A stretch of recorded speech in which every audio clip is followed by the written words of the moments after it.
ఆసియాలో రాజుకున్న మంటలు ఇంకా రగులుతూనే ఉన్నాయి. ఇరాన్ దెబ్బకు అరబ్ ప్రపంచం ఒక్కటవుతుందా? మిడిల్ ఈస్ట్ వార్ ప్రపంచ శక్తి సమీకరణలను మార్చేస్తుందా? ఇరానియన్ల యుద్ధతంత్రం ప్రపంచానికి చాటి చెప్పిందేంటి?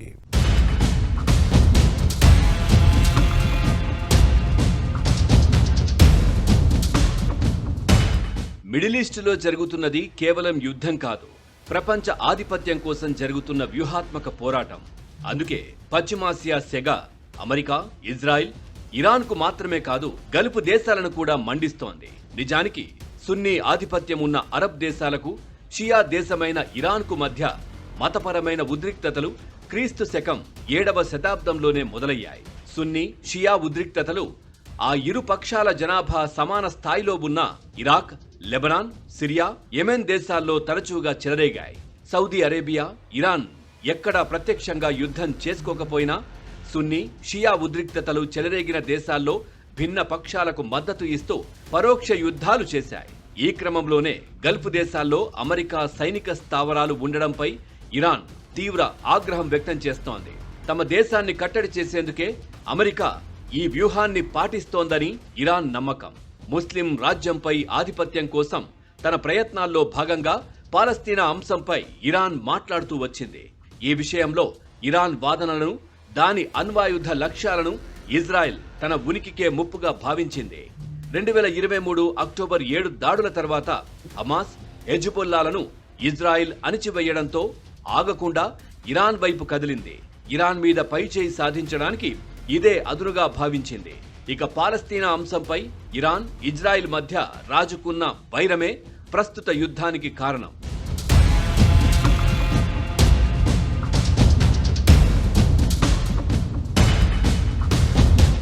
అయితే ఇరాన్తో అమెరికా, ఇజ్రాయెల్ చేస్తున్న ఈ యుద్ధం ఇప్పుడు గల్ఫ్ దేశాల పాలిట శాపంగా మారింది.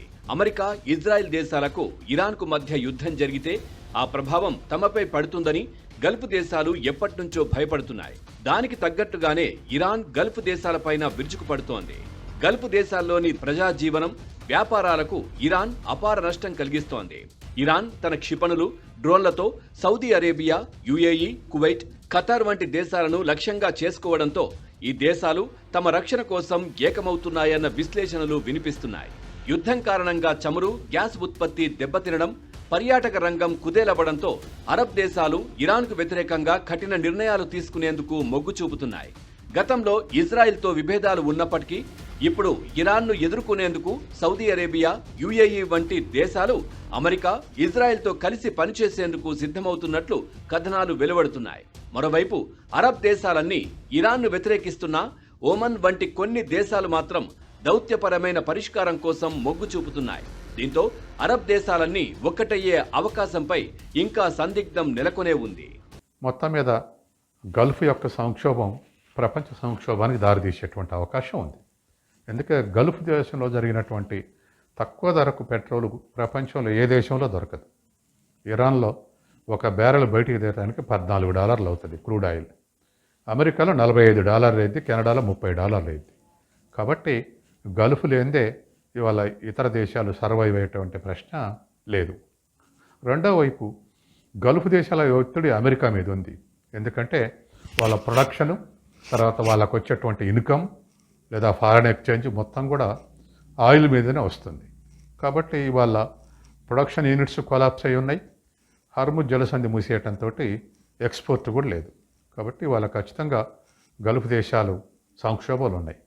మరోవైపు యుద్ధంలో ఇరాన్ గెలుపు విషయాన్ని పక్కన పెడితే ఇరాన్, అమెరికా, ఇజ్రాయిల్ లాంటి అత్యున్నత సాంకేతిక, సైనిక బలమున్న దేశాలకు ధీటుగా పోరాడుతున్న తీరు ప్రపంచ దేశాలను సైతం ఆశ్చర్యపరుస్తోంది.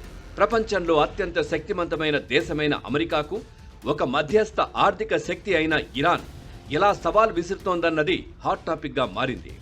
ఓవైపు చర్చలు అని ట్రంప్ చెబుతుంటే అమెరికా తనతో తానే చర్చలు జరుపుకుంటోందంటూ IRGC ప్రతినిధి ఆగ్రహం వ్యక్తం చేసి అమెరికాకు కొత్త సవాల్ విసిరారు. శత్రువులు పశ్చాత్తాపం పడే వరకు ప్రతీకార దాడులు కొనసాగుతాయని ఇరాన్ విదేశాంగ మంత్రి అబ్బాస్ అరాగ్చి వ్యాఖ్యానించారు.